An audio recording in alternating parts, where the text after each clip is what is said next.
Good morning, Spruce Society. I am Wendy, and this is Tyson. Today, we're going to be talking to you a little bit about physical discomfort. It's a long way of saying it. Yes, because people will message and ask us, what do we do when we're in pain? And it's really kind of a complicated beast because it depends on where in your body, and there are several different ways you can tackle it. So Tyson is going to teach us. You know what? When someone knows more than you, then you ask them for help. So here we go. Tyson, I just said you know more than I do. This is rare. I'm going to record that and play it on a loop. That's going to be my new ringer on my cell phone.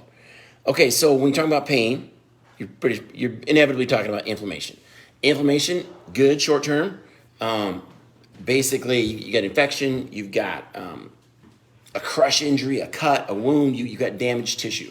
And so what your body does is it's going to send out signals, all right? It's going to send out signals to start the repair process, and that starts with inflammation. So it's going to make the capillaries in that area leaky so white blood cells can get out and start to fight the infection, start to repair tissues. And then it's supposed to wind down and shut off. And if it doesn't, you get chronic inflammation, chronic pain. Chronic pain is defined as pain that lasts longer than 6 months. So why does this happen? It could happen for a lot of different reasons. It's really kind of a complicated deal here. So let's just stick to the surface level here. Some of those signals being sent out are pain signals, which are actually important. If you've got an injury, you want to favor that spot. You want to be tender with it. You want to not use it so you're not re-injuring it. This is good. And that signal, there's a lot of different kinds of them, but one of the main ones is prostaglandins. That's the signal. This is what Aleve, Motrin, ibuprofen, they're called NSAIDs, non-steroidal anti-inflammatories, aspirin. That's what you're trying to block. That's what you're trying to fight. So those NSAIDs are blocking that. The prostaglandins, yes. Okay. They're going to reduce production of them. And the problem is, as you know, too much of you can get liver damage you can get ulcers. You'd like to stay away from those if possible. Well, you dig a little further, where the prostaglandins come from is on the cell surface. Well, actually, your cell membrane is like a fatty acid membrane, and different proportions of fatty acids there. One of them is arachidonic acid. That makes the prostaglandins. Well, what I found a cool study is if you're loading your body with high-quality omega-3 fish oils, you can reduce the percentage of your cell membrane that is arachidonic acid. So you won't be able to make as much prostaglandins. And so that's why I think when his dad's got really bad knees and he wouldn't shut up about something called Relief Factor that a product that he got. And I looked and it was turmeric and fish oil. And you take a huge dose for about, I think there's 3 weeks, but the study I saw said 4 weeks. So you take this loading dose and then kind of a maintenance dose. And he couldn't believe how much his pain went down. Well, imagine if he was taking even better quality stuff with omega J's. So rolling right into that, so if some people, if their cells are a higher percentage of arachidonic acid, they're going to make more prostaglandins. They're going to be more susceptible to pain, chronic pain. Is that why some people are just straight up wussies when it comes to pain, and some people can tolerate it? Yeah, maybe you just have a ton of arachidonic acid making prostaglandins, and that's why you. Oh, I'm tough. And I'm like this. So I'll just roll right into my story here. When is that? For my back, I've been having I don't want to get these mixed up here because I was going to go out of order, but I've had a lot of problems with my back over the years, and I basically thought I had fixed it with Agilase and sulfurzyme. 6 years pretty much without pain. Hurt my back again. I was having a lot of sciatica pain, and I just couldn't. 8 months. The one thing that changed is when I started taking the omega J's. So I think you can kind of go at this from maybe. There's so many different ways to go at pain. You kind of are stuck doing a little bit of trial and error, I think, because you don't really know what your body is doing. It sounds like the omega J's is a preventative. Yeah. Well, yeah. I mean, this is going to be, most of these is going to be to shut down kind of the long-term pain. As you just discussed in the Relief Factor, there was a loading phase. Right. And then a maintenance phase. Yeah. And I guess we've never really done that.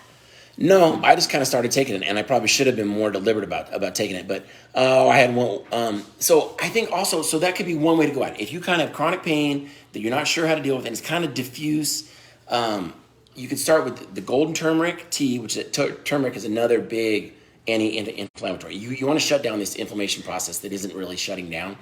So start with some turmeric tea every night. Hey, now hold on a second. We actually have a tea that has turmeric in it. Tyson's not talking about the tea that you drink. No, the powder. The powder. I'm talking about the powder. Yeah, the powder. Yeah. So the study I had there, they were taking turmeric 3 times a day, and it was the same as basically a 1,200 milligram dose of ibuprofen, equivalent reduction in pain. So you go at it that way. Omega Gi's turmeric. That's kind of for like, I don't know, I can't figure out why I'm always in pain. If you got more targeted pain, that's where I'm a big fan of Agiles and sulfurzyme. They work best together. It's like a synergistic effect. Agiles, kind of relooked at the ingredients this morning. It's basically anti-inflammatories with a couple joint supplements. It's like frank resin, some more turmeric, or is it turmeric? I think I'm saying wrong.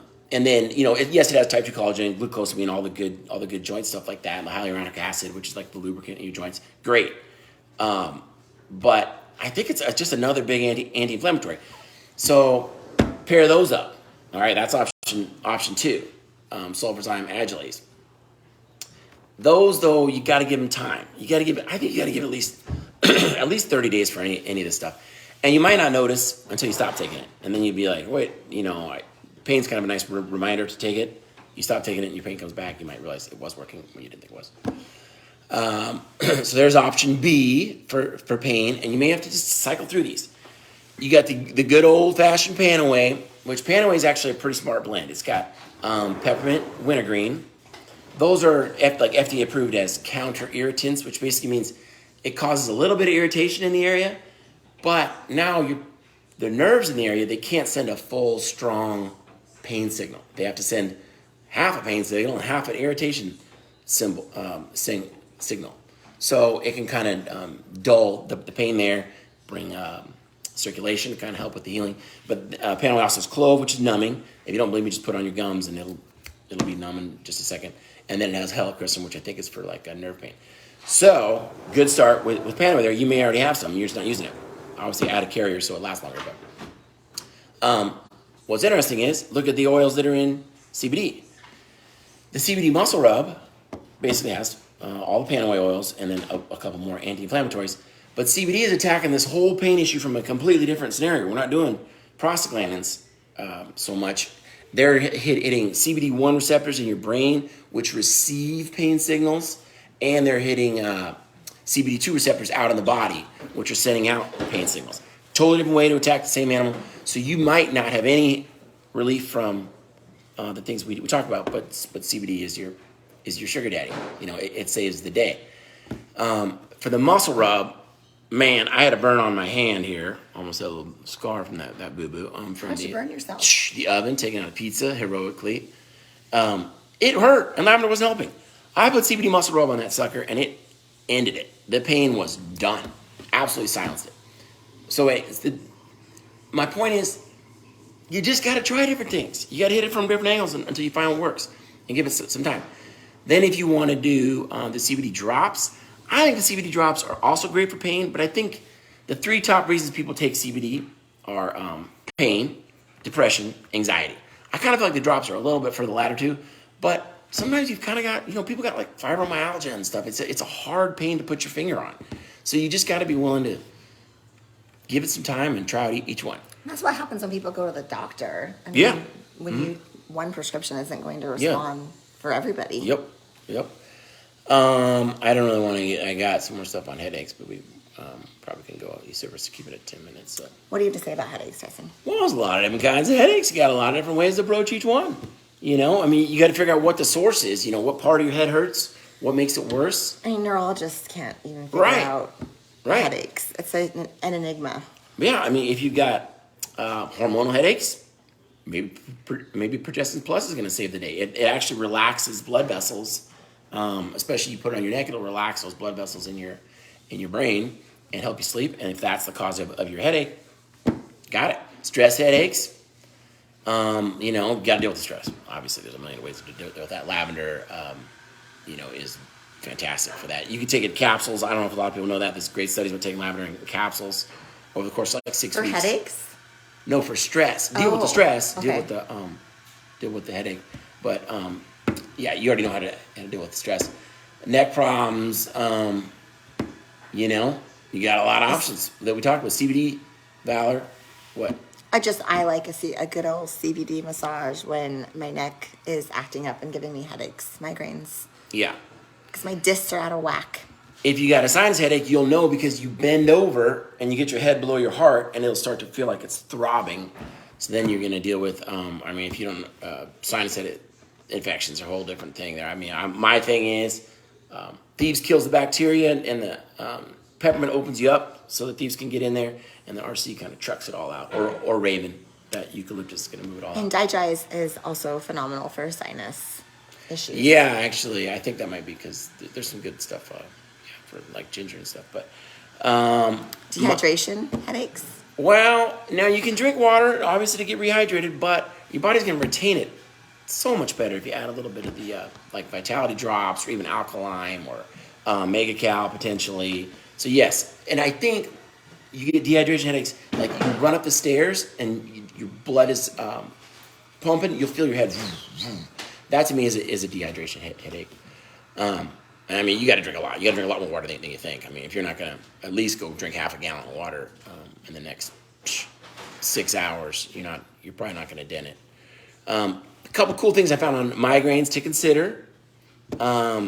I got a study where they were basically putting 2 or 3 drops of lavender on your upper lip. It's all about the onset. You got to stop it early. As soon as you feel that first twinge of that migraine coming on, a little bit of lavender on your upper lip so you're inhaling it.